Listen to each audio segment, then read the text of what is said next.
धन, दुर्गा की पूजा से शक्ति, हनुमान की पूजा से बल व गणेश पूजा से धन, वैभव, ऐश्वर्य मिलता है तो सबसे विद्वान, धनवान, शक्तिवान, बलवान व ऐश्वर्यशाली शूद्र, अति दलित, पिछड़े व आदिवासी होते। पर ये सबसे दुखी, गंवार, अशिक्षित, गरीब, बदहाल यही है। अंधविश्वास त्यागो, शिक्षा को गले लगाओ। शूद्र, ओबीसी, एससी, एसटी, इनकी हिंदू धर्म में क्या हैसियत है? नंबर 1, गीता के 4 अध्याय के 13वें पद में लिखा है, ये जो ब्राह्मण, क्षत्रिय, वैश्य व शूद्र जो विभाजन है वह मेरे द्वारा ही रचा गया है। फिर भगवत गीता में लिखा गया है 9वें अध्याय के 32वें पद में, मेरी शरण में आकर स्त्री, वैश्य, शूद्र भी जिनकी उत्पत्ति पाप योनि से हुई है परम गति को प्राप्त हो जाते हैं। महाभारत में लिखा है शूद्र का प्रमुख कार्य तीनों वर्णों की सेवा करना है। महाभारत ये भी लिखता है कि शूद्रों को संचित धन से स्वामी की रक्षा करनी चाहिए। रामायण में लिखा है शूद्र तपस्या करे तो राज्य निर्धनता में डूब जाएगा। रामचरितमानस में ढोल गवार शूद्र पशु नारी सकल ताड़ना के अधिकारी। रामचरितमानस में ही पूजिए विप्र सील गुणहीना शूद्र न गुण गण ज्ञान प्रवीणा।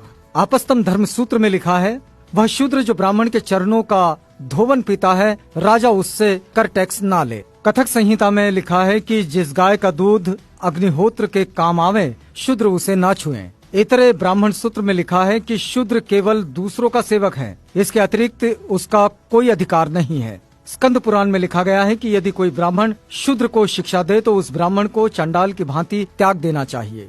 गौतम धर्म सूत्र में लिखा है कि यदि कोई शूद्र वेद सुन ले तो पिघला हुआ शीशा लाख उसके कान में डाल देना चाहिए। यदि वो वेद का उच्चारण करे तो जीभ कटवा देना चाहिए। वेद स्मरण करे तो मरवा देना चाहिए। विष्णु स्मृति में लिखा है कि देव यज्ञ व श्राद्ध में शूद्र को बुलाने का दंड 100 पर्ण। आपस्तम धर्म सूत्र में कहा गया है कि ब्राह्मण कान तक उठाकर प्रणाम करे, क्षत्रिय वक्षस्थल तक, वैश्य कमर तक व शूद्र हाथ जोड़कर एवं झुककर प्रणाम करे। तैत्तरीय ब्राह्मण सूत्र में लिखा है कि ब्राह्मण की उत्पत्ति देवता से, शूद्रों की उत्पत्ति राक्षस से हुई है।